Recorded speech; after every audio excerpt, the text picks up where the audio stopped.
Characters ఎలా రాయాలి అనే ప్రశ్న దగ్గర చాలామంది కొత్తగా సినిమా కథ రాసే రచయితలు ఆగిపోతూ ఉంటారు.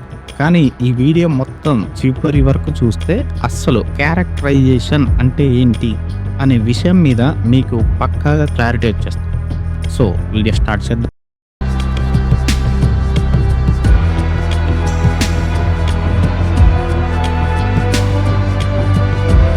క్యారెక్టరైజేషన్ అంటే మనం ఒక క్యారెక్టర్ని ఆడియన్స్కి పరిచయం చేయడం. అంటే క్యారెక్టర్ ఏజ్ ఏంటి, ఏం పని చేస్తాడు, అతని వ్యక్తిత్వం ఏంటి, అతని అభిప్రాయాలు ఏంటి అని ఆడియన్స్కి వివరించి చెప్పడమే క్యారెక్టరైజేషన్. ఎగ్జాంపుల్గా సన్ ఆఫ్ సత్యమూర్తి సినిమాలో ఈ సీన్లో హీరో అప్పు ఎక్కొట్టడం తప్పు, నాకు విలువలున్నాయి, మా నాన్నని ఎవరు మోసగాడు అనుకోకూడదు అంటారు. అంటే ఇక్కడ హీరో వ్యక్తిత్వం ఏంటి అనే విషయాన్ని మనకు రచయిత చెప్తున్నాడు. క్యారెక్టరైజేషన్ అనేది కథ చెప్పడంలో ఒక ముఖ్యమైన భాగం. ఎందుకంటే క్యారెక్టరైజేషన్ బాగుంటేనే సినిమా కథ చాలా ఇంట్రెస్టింగ్గా ఉంటుంది, లేదా సినిమా కథ అంతగా నచ్చకపోయే ఛాన్స్ కూడా ఉంది. క్యారెక్టరైజేషన్ అనేది రెండు విధాలుగా చెప్తారు. First direct characterization, second indirect characterization. ఫస్ట్ది డైరెక్ట్ క్యారెక్టరైజేషన్. నవలల్లో లేదా పుస్తకాల్లోని కథల్లో ఒక క్యారెక్టర్ చెప్పడానికి రచయిత ఆ అమ్మాయి అందమైనది, అతను చాలా దుర్మార్గుడు ఇలా రాస్తూ ఉంటారు. అదే సినిమాల్లో వాయిస్ ఓవర్ రూపంలో చెప్తాడు రచయిత. ఉదాహరణకి జల్సా సినిమాలో మహేష్ బాబు వాయిస్ ఓవర్లో ఇతను ప్రతి శనివారం తాగుతాడు అనే డైలాగు మీకు గుర్తుంటుంది కదా. అదే వాయిస్ ఓవర్తో క్యారెక్టర్ని చాలామంది ఈ పద్ధతిని అయితే పాటించరు. ఎందుకంటే వాయిస్ ఓవర్లో క్యారెక్టర్ని చెప్పడం ఒక్కోసారి ప్రేక్షకులకి బోరు కొట్టే ఛాన్స్ కూడా ఉంది. కూడదని జల్సా సినిమాల్లో మహేష్ బాబు చేత వాయిస్ ఓవర్ చెప్పించారు, అలా బోర్ కొట్టకూడదని. కొన్నిసార్లు వాళ్ళు వేసుకున్న డ్రెస్సింగ్ గెటప్ బట్టి మనకు వాళ్ళ క్యారెక్టర్ ఏంటి అని మనకు అర్థమైపోతూ ఉంటుంది.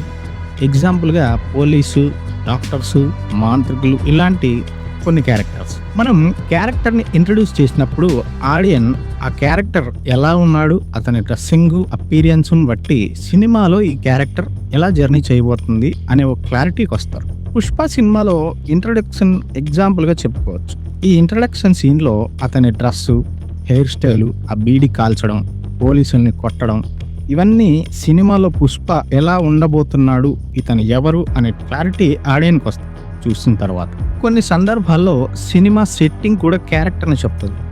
ఎగ్జాంపుల్గా గజనీ సినిమాలో గోడ కంటించిన పోస్టర్లు, తర్వాత అతని పచ్చబొట్లు, రాతలు, ఫోటోలు ఇవన్నీ చూసేసరికి ఆడియన్స్కి ఇతను ఒక రివెంజ్ తీర్చుకోవాలనుకుంటున్న వ్యక్తి అనే విషయం అర్థమవుతుంది.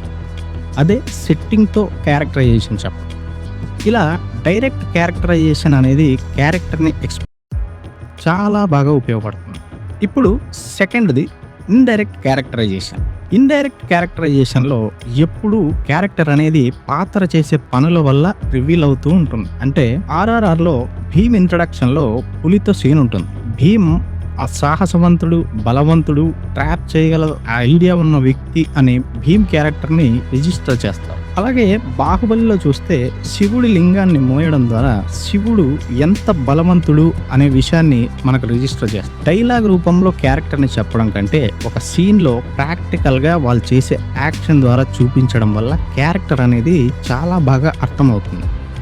ఇండైరెక్ట్ క్యారెక్టరైజేషన్లో రాయడంలో ఆ పాత్ర చేసే పనులు, ఆ బిహేవియర్ అనేది చాలా ముఖ్యం.